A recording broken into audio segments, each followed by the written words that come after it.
So of course we know exactly the maximum and minimum, which is 0. We just need to put numbers down here. So we know the maximum value, which will be there. So we can start from there and then add numbers down this way. Okay, so how do we know where to put the numbers? We'll know that by exactly where these lines fall. Okay, so let's see that. Where did we put the left to right, which is right here.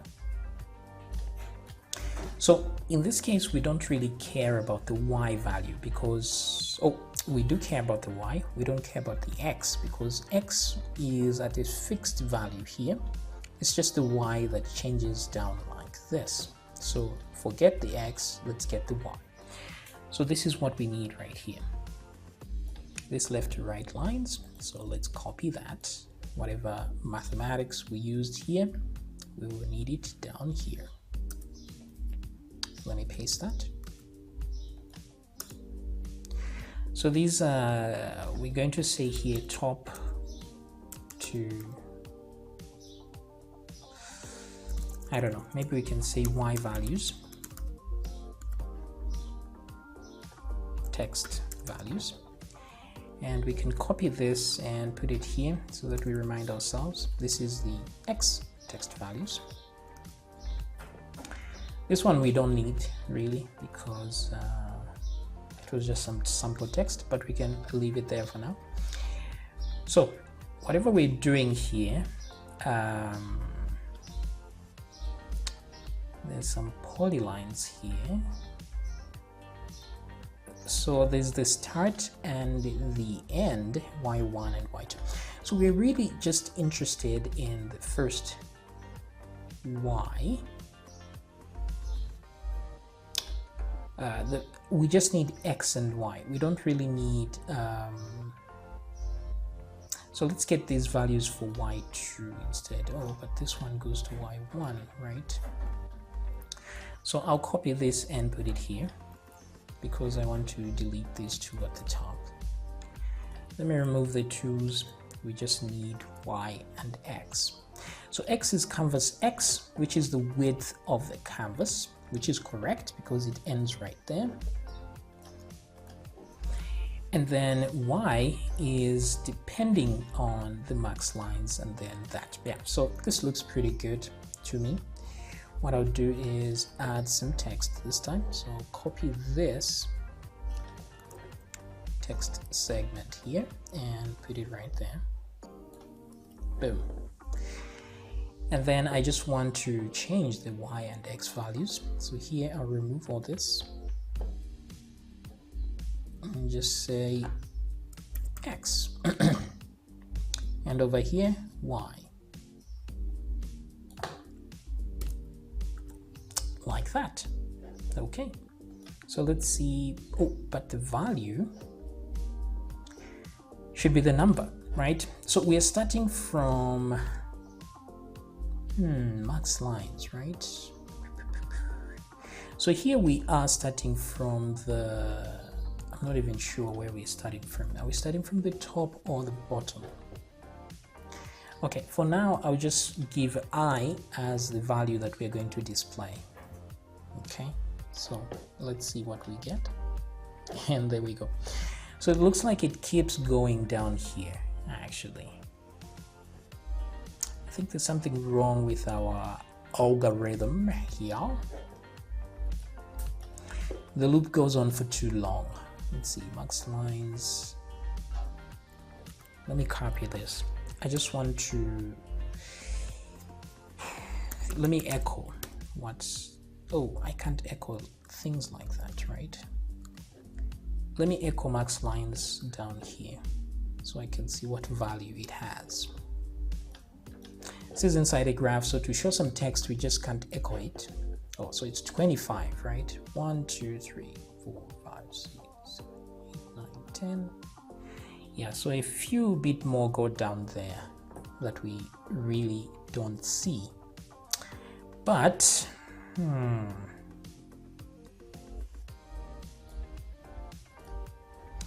you know, we need a way to stop this if it goes overboard. This is not very good math at all. So what I want is for it to break if this value becomes higher than, okay, we'll do that in the end. For now, what I want is, let's start with our max value, and then let's go down a notch. Let's see, max lines, that's Y.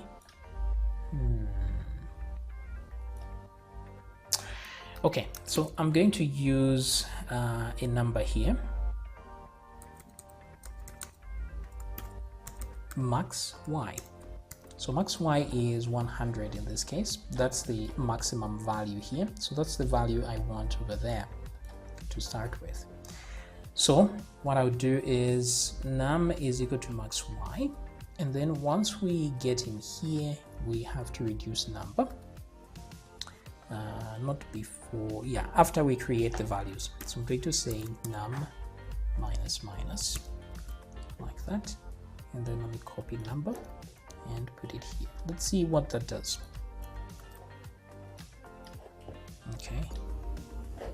Okay, so 99, 98, 97, not really accurate because those are not the numbers here. So also it reduced before I added it here. So what's going on?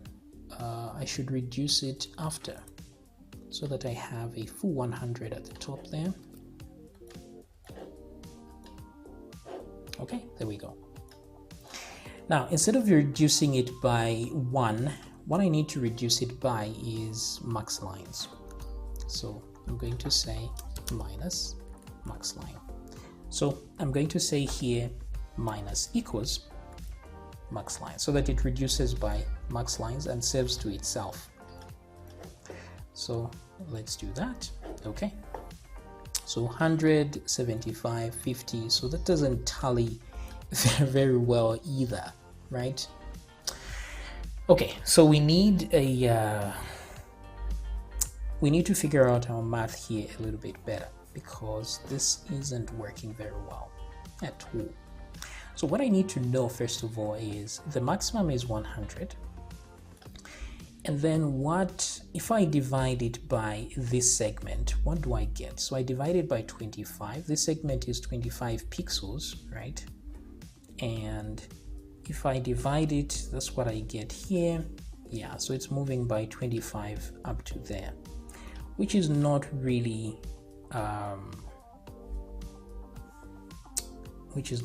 the case here. It shouldn't be. Okay, so we need to do this math a bit better. The trick here is to know, we know the maximum value is 100, but the trick is to know how many of these segments we have before we got to the maximum here. Okay, so this is the maximum of this, is the max, what do you call this? The canvas Y. So what I'll do is, let me do this. Let's go where we are putting left to right lines, right there. And we are doing a loop here. So max lines is, how much is max lines? 20 something. So the thing is, I want to know how many lines we actually added before we go to the maximum. So let me get to this point here, and I want to put an if statement here. I want to say if y1, okay, so because this is the y that's changing, going down, down, down. If y1 is greater than canvas y, then let's break. So we end the loop, but let me put some brackets so I can add more code here. And what number I want to know is where did we get, how many times did we loop? That's what I want to know. So I'll copy this and right about, let's see here for a second. Let's create a value to store that. So I'm going to say total y lines. Now the reason I'm having to do all this is because I didn't do very good calculations here. This should have been straightforward a little bit more, but hey, we improvise as we go. So total y lines is what I will give it here. Before I break, I'll say total y lines is equal to the current value of I, because that's how many times we have looped. Okay, so let me see what total y lines is by just echoing it out over here where I have some text on the y. I'll just put it there so I can see it, because I can just echo values here inside the SVG. Okay, so it says 17, right? Okay, so we looped 17 times, but I want to remove the last one here, the one that hit, because we do have one last line down there which we can't see, but let's use 17 for now. Let's see what that does. So at least now we know the number of lines is 17 in the y-axis, so that's a good start. So what we can do now is, let me undo this so that we show a number here, but what I want to do is subtract number. I know the maximum is 100, so I'm going to say max y, which is 100, divided by the number of lines. So what I'm trying to do here is, I know that this starts at 100, it should end at 0, but then I know the number of lines that are here now, and they are 17 if I count them down here. So if I divide that 100 by 17, it should give me a value of each one of these. So that's pretty much what I'm trying to do here. So if I refresh, well, this is what I get. So maybe 17 isn't the right value because we go ahead and add an extra line here which is not needed. So what I'll do is total lines here will be I minus 1, just so we can remove one line from there. Let's try this again. Okay, so that's much better. But we still go to the negatives here, as you can see, it's still reading down there. But we can fix that, that's not a problem. But at least we get a good approximation of these guys here. And then to remove the decimal places, what I need to do is num should be, we can round this off. What's the value here?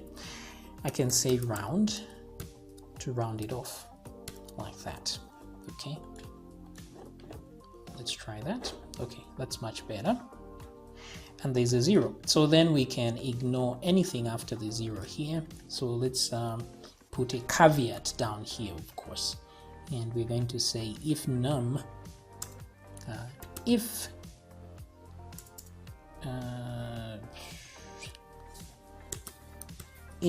num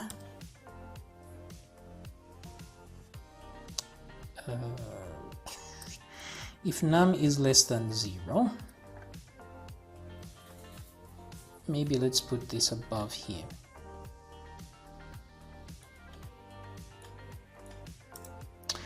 If num is less than 0, so let's round it off so that we look at the visual number. Round, if that is less than 0, let's break this loop. Okay, that way we end at 0.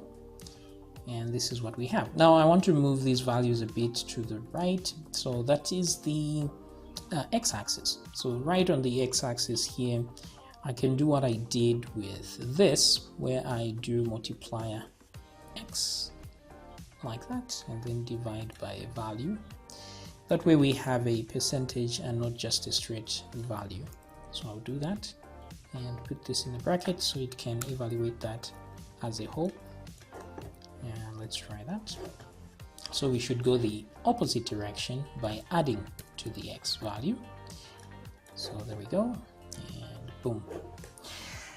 Okay, so if that's too much space, you can keep reducing. Maybe we add to this. Let's see how that goes.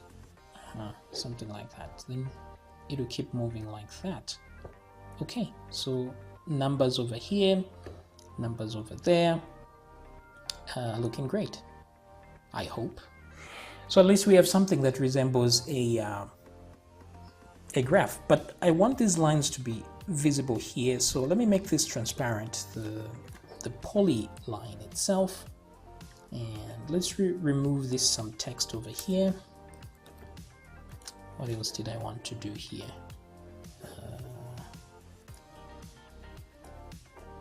Yes, let's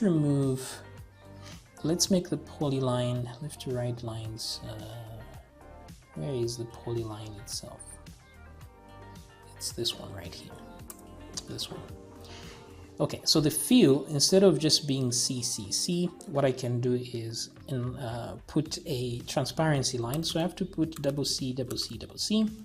That's the full version of CCC as a color. If you don't understand these colors, I have a tutorial on colors on this channel. So let's put the transparency value is 2 values as well. It goes from 0 to F. So let's put something in between, maybe 8, 8, like so. Let's see how transparent that looks. Okay, is okay. It's going this way like that. I think that's all right. If you want it more transparent, you can go 9, 9, and 10, 10 is AA. So let's go that way. That's actually more solid, I guess. So let's try 6, 6.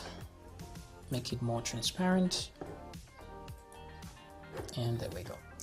Now always remember that there is still a stroke on this that you can add if you want, so that the line is thicker, right? But just remember that the stroke goes back down this way as well. So keep that in mind. But I kind of like it like this. And yeah, I think that does it. The only problem is these are approximated values, right? This is an approximation here.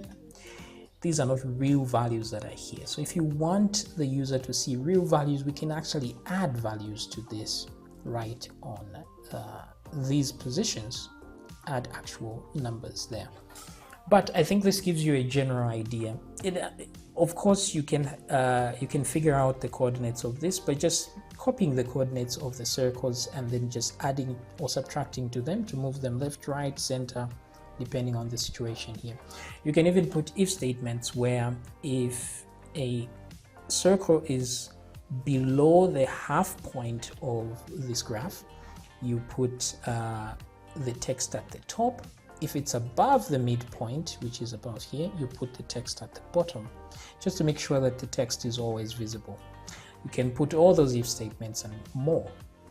So if you take your time, it can become a really good graph. At least this was a good introduction to how to create these graphs using SVG, but there's so much more you can do. Of course, you can go and Google SVG tutorial, and W3 Schools is very good at that. It shows you a complete set of tutorials and what SVG is capable of.